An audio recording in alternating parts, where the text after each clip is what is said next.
Boa noite, pessoal. Eu espero que todo mundo esteja bem, que todo mundo esteja se cuidando. Aula do dia... Deixa eu ver que dia que é hoje. Já esqueci até que dia que é hoje. A gente tá meio que perdido no espaço-tempo. Aula do dia 28 de setembro de 2020. Dando sequência às nossas discussões sobre direito privado internacional. Na aula de hoje nós vamos tratar um pouquinho sobre as questões envolvendo as relações familiares. Mais precisamente nós vamos discutir algumas questões relacionadas ao casamento, como os conflitos de competência, as questões de conexão, elas são resolvidas pelo nosso ordenamento jurídico, como o nosso ordenamento jurídico vai tratar as questões envolvendo o casamento de estrangeiros, tanto no solo brasileiro, como esse casamento pode ser comprovado em solo brasileiro, ou seja, quais são os requisitos que os estrangeiros precisam observar para que seu casamento tenha validade internamente. E vamos também falar um pouquinho sobre questões de obrigações alimentares. As questões envolvendo adoção e questões de guarda eu vou tratar no vídeo seguinte, da aula seguinte. E nesse sentido, para que a gente possa iniciar a discussão da aula de hoje sobre as questões envolvendo conflitos de lei no espaço sobre o casamento, a doutrina ela estabeleceu duas correntes específicas e com tratativas muito distintas uma da outra. A primeira delas é a corrente denominada de corrente sintética ou unitária. Corrente sintética ou unitária. Esta corrente, como a própria denominação já nos faz entender, ela utiliza tão somente um critério para orientar a resolução desses conflitos. E aí, no caso, ela vai escolher ou o domicílio ou a nacionalidade da pessoa. Então, a corrente sintética ou unitária, ela leva em consideração para a resolução do conflito um único critério, seja ele o domicílio, seja ele a nacionalidade.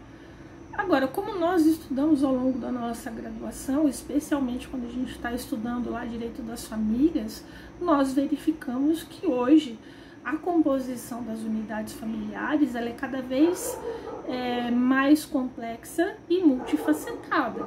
Aquele modelo de família tradicional, especialmente a família tradicional ocidental, aqui eu não vou nem entrar no mérito de outras formas de cultura, cito aqui especificamente a título de exemplo a cultura ocidental, porque é onde nós estamos inseridos. Aqui fica mais fácil de nós percebermos a percepção da amplitude das transformações envolvendo a composição de uma unidade familiar.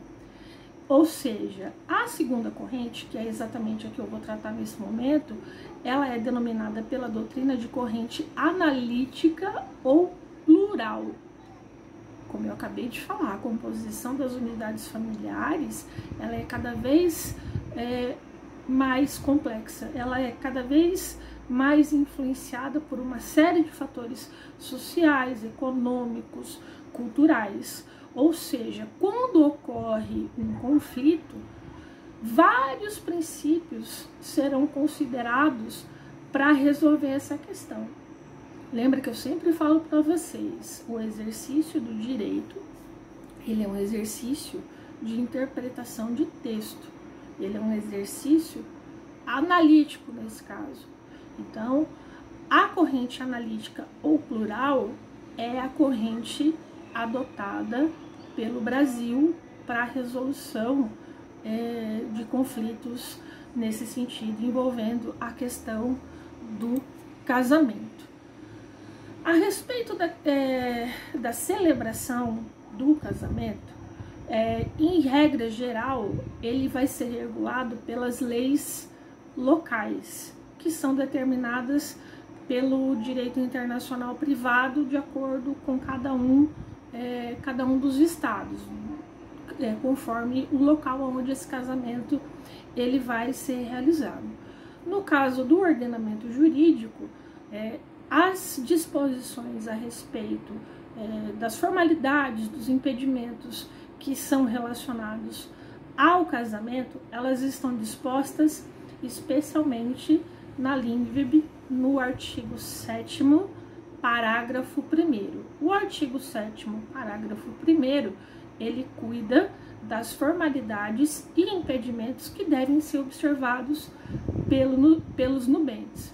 No caso da capacidade para contrair o casamento, ela vai ser regida pela norma do estado de domicílio dos nubentes. E aí ela vai estar expressa no artigo 7º, caput da LINDVB. É também previsto no nosso ordenamento jurídico e dentro do direito internacional privado a possibilidade da realização do casamento consular. Contudo, nesta questão em específico, quando a gente está falando aqui de casamento consular, vocês precisam se atentar a algumas questões particulares que podem ensejar muitas vezes em erro, em concurso, na própria OAB. Casamento consular, ele envolve duas pessoas da mesma nacionalidade. Ou seja, é possível o casamento consular, ele vai estar expresso no nosso ordenamento jurídico, no artigo 7º, parágrafo 2º da LINDVB. E ele vai possibilitar que estrangeiros da mesma nacionalidade contraiam casamento perante as autoridades diplomáticas ou consulares do seu estado de origem. Da mesma forma, também é possibilitado aos brasileiros contraírem casamento perante os consulados do Brasil estabelecidos no estrangeiro. E aí, neste caso, eles vão observar o disposto pelo artigo 18 da LINDVB e o disposto pelo artigo 1544 do Código Civil.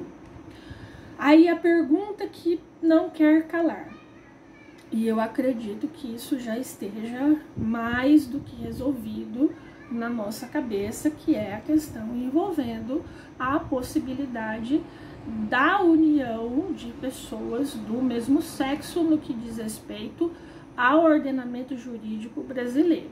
Aonde eu quero chegar aqui? Se um casal de pessoas do mesmo sexo brasileiros estejam residindo no exterior e queiram se casar, a resolução 175 do CNJ permite que as autoridades consulares brasileiras possam celebrar a união de pessoas do mesmo sexo. Reiterando, a resolução 175 do CNJ permite que as autoridades consulares brasileiras possam celebrar a união de pessoas do mesmo sexo, beleza? Vou encerrar por aqui essa parte do vídeo e dou sequência nos próximos.